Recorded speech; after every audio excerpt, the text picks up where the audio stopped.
So a while back, I was watching a music video by a group called Missio called Middle Fingers. And Missio was on stage performing, and the entire audience was jumping up and down, giving each other the middle finger. And it was really fun and amusing music video to watch. Like I said, the name of the song is called Middle Fingers, and they sing, "I'll just keep on throwing middle fingers in the air." And I was reading the song lyrics, and I'm like, yeah, this is exactly what I'm thinking and how I'm feeling right now. I'm posting this video on Twitter. So I put it on Twitter and I wrote mood. And the other side didn't really like that very much because I didn't think I was accurately representing them properly at the time. So they made me take it down, which I did. And they said, "Do not be romanced by the dark." I was like, well. They said that post was coming from my ego. And I'm like, no, it's coming from my heart. And they're like, no, it's coming from my ego.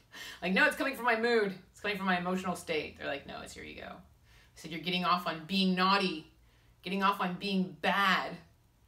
And they said, you're being rebellious, Christine, because rebellion is one of the ways the dark romances us, because it feels good to be rebellious. Feels good to be naughty. It feels good to be bad. Yeah.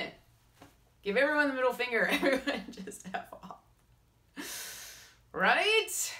Well, unfortunately, that's the dark. Everyone thinks the dark just lives in haunted houses and that the dark is just over there. It's not. It's constantly influencing us. Light and dark forces are constantly battling over our souls, and our free will is what lies in between.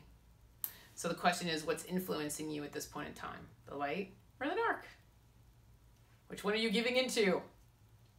And like I said, the dark can be very romantic. It can lure you in. Even just like running away from the police, can be fun. It's like playing a game.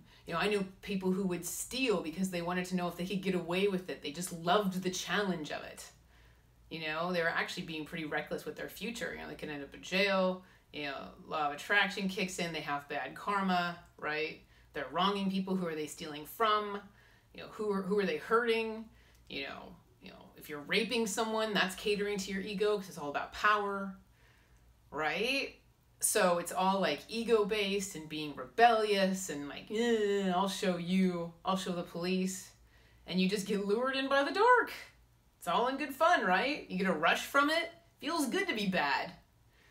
So, but unfortunately, the dark is really, really good at catering to people's egos. Like, suppose I walk into a club with a shirt cut down to my waist, and then, men start coming up to me and talking to me, but they're not listening to a word come out of my mouth because they're too busy staring at my bosom, right? That's the light that I chose to shine that night. So what am I going to attract to myself? Energetic matches for the light that I'm shining. Probably people that just want to sleep with me and aren't really in getting to know me, right? Chances are that's what I'll attract to myself. But meanwhile, my ego's happy as a clam because I'm getting all this attention. People are looking at me, checking me out, and I'm like, right? My ego's getting fed.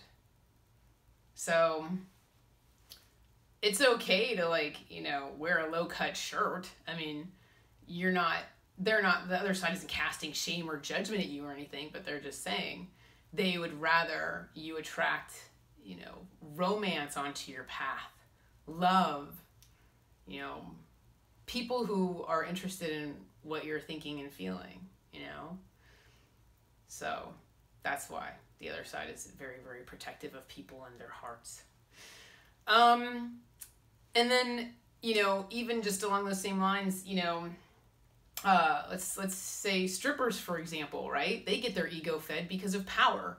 You have to sit there and keep your hands on the armrest. I'm going to flaunt my stuff in front of you, but you can't touch me. It's kind of a power trip if you think about it, right? These women have all the power. And men. There's male strippers too, obviously. Not going to be sexist here. Male strippers have all the power. They're getting their egos fed. These people working bachelor parties, bachelorette parties, whatever. And so that's why the dark also lures you in with pleasure. You know, are you, promiscuous? Are you being reckless though? You know, maybe that person that you just slept with wanted to keep in touch with you. Maybe they wanted to continue seeing you. And you're just like, meh, no thanks. Maybe you're hurting people's, hearts, minds, bodies. Maybe there's unwanted STDs, unwanted pregnancies, kind of taking a risk there. Maybe you're in somebody's apartment that you just met. Is that really safe? Maybe you're taking a security risk. So the light would probably prefer you to be more cautious, but the dark is just like, yeah, party, physical pleasure, woo! Go where the wind takes you, right? Do whatever you want. You march to the beat of your own drum. You make your own rules, But meanwhile, the light is like, be careful. Your body's a temple. Be self-protective. Be discerning in your partners and who you choose. And another thing is what if you were drunk? Do you regret it the next day? Because another way that the dark uses, another thing the dark uses to romance you is toxins. Alcohol, drugs, cigarettes, right? Toxins are cool. Let's get wasted. Let's get high. Let's have some pure escapism and just partay. Check your problems at the door. Ingesting toxins are cool. The Marlboro Man says, cowboy, can you get more masculine than a cowboy who's smoking a cigarette? You get romanced by that. You get lured in. The ego, tough guy, the image of it. Well, let me tell you how I view someone who's smoking a cigarette. I see you as suffering from anxiety because you need something to calm down. And so I sit there and I'm like, oh, you must suffer from anxiety because you have to you need something to calm you down. I used to need something to calm me down. I used to drink alcohol every day. And that's how I had a good time. I couldn't have a good time without alcohol. I couldn't calm down without alcohol. Now I don't need it at all. I don't need anything. I'm calm no matter what. My overall state of being is calm and happy. So I guess that's another thing the light would ask you is, what are you escaping from? Why do you have to ingest toxins to have a good time? What are you escaping from? Let's talk about those circumstances and address those. What's your truth? Don't dig your head in the sand. Pull your head out of the sand. Look at it head on. What's your truth? Let's address that. We're going to make you happy the natural way. Go have a smoothie. Go have a fruit smoothie. That's pleasurable to ingest. So, that's another thing is they just, your body's a temple and they just want you to respect that and treat yourself like the kings and queens that you are. Another reason is that the dark really likes romancing people with toxins because it opens them up. It alters your state of consciousness to where the dark can influence you more. So there's nothing the dark loves more than when someone's addicted. They love it when they're addicted because they got them. They got their claws in you.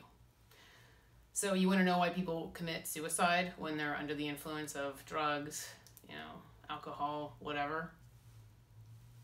It's because the dark took them over. And it's because the dark could take them over because of their overall mood, circumstances, and they were too open to the other side. So, yeah. And in those situations, obviously, they end up regretting it because it was episodic.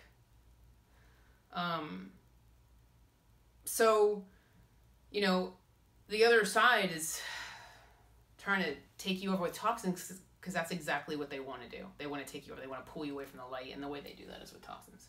This alters your free will. Oh, and by the way, just as an example of toxins altering your free will, how many times have you sobered up the next morning and had regrets? Why did I send that text? Why did I make that phone call? Why did I go home with that, guy or girl, whatever? End up having regrets. What does that tell you? I would have never done that if I was sober. I would have never done that if I wasn't high. It's the dark. It's the dark influencing you. Now, I'm going to take it a step further. Sugar. I found myself being addicted to this salad and I couldn't figure out why. And it's because there was sugar in the salad dressing. I had to have it every day and it was really creepy. The other side does not like how addictive sugar is. They also don't like the fact that it seems to cause people to also eat more in general. Like self-discipline kind of goes out the window, and people lose self-control when it comes to diet. So it's almost like sugar is like some sort of gateway to overeating as well. Aside from being bad for you, they hate the addictive quality of sugar. You eat it one day, you crave it the next. They can't stand that. They don't like the fact that we associate toxins with celebration. You know, birthday cake, promotion cake, anniversary cake. Let's eat cake. They would rather us eat fruit. They can't stand the social stigma attached to sugar. They don't like the social stigma attached to toxins in general. You know, let's have a party and drink alcohol. Let's have a party and do drugs and, you know, whatever. Like they don't like the celebratory aspect of it. Not only is it cool and catering to our ego, but it's just celebratory, like fun, you know? This equals fun. And the other side is like, no, it doesn't. I remember I was getting sleepy and I was like, God, I'm just so tired. I don't know. I need some caffeine, man. I want caffeine. And I started complaining to them that I wanted caffeine. And they said, go have a green juice. And so I went and I had a green juice, and it actually did end up perking me up. Had like the same effect as a cup of coffee, it felt like. It was really interesting. So they're all about God's medicine cabinet, just so you know. They'll come up with like different solutions to things if I complain. Another thing that I wanted to talk about that the dark will romance you with and lure you in with is money. Usually, and I'm not going to say this is true in all cases, usually the light doesn't use money to motivate people. They want you to have pure intentions, be genuine in wanting to help people, you know, truly be compelled at your core to be of service to others. So that's the path that they will guide you down. But they usually don't motivate people with money, or it's like, if you do this, you will get money, respect, the fancy house, the fancy car, whatever. There's nothing wrong with appreciating your car. I even have a previous video where I say it's okay if you kiss your car goodnight. It's fine. It shows gratitude. It's fine. So there's nothing wrong with having like a nice car, a nice house. You know, it's fine. You know, it's great. It's wonderful. You work hard. Good for you. It's when the dark lures you down that path to pull you away from your life purpose. That's where they're trying to pull you away from your truth, the light, your life purpose. They're trying to guide you on this path like, ooh, more money over here. It's like, not necessarily. You pursued your life purpose, the divine would bring financial, you know, reward onto your path. So usually they try to knock you off path or pull you away from your truth with money. And another thing, because I experienced this when I started Pavlina Communications many years ago, I was told that I was never going to succeed and that I was going to fail. And that made me insecure about proving myself to people. So when I did start making money in marketing as a self-employed person, I noticed myself wearing the fancy jewelry and just, you know, paying for people's dinners and coming from an inauthentic place, just trying to like show off. You know, I have money, I'm successful, I'm not a loser. You know, and I noticed I was coming from an insecure place and spending that money and just coming from a place of ego. So that's where the dark will also try to drain your bank account is via generosity. So just make sure when you're spending money, when you are picking up that dinner tab, that it's coming from your heart and it's coming from an authentic place and that you're being real. And you're not just being insecure and getting people to like you or approve of you or whatever. Make sure it's coming from an authentic place. Because I have personal experience with generosity, and I just want to make sure you guys are careful with that. You have nothing to prove. You have nothing to prove. You know? Make your money. Be secure in the fact that you're serving humanity and doing what you're supposed to be doing and following your truth and getting spiritual fulfillment from that, financial abundance from that, you know, soul's fulfillment, whatever. But just make sure, you know, you're just secure in that. And that the dark isn't pulling money out of your bank account. Okay, another way the dark romances people is with adrenaline. And I touched on this a little bit earlier when I was talking about, you know, like theft and playing a game, you know, whether you can get away with it or not.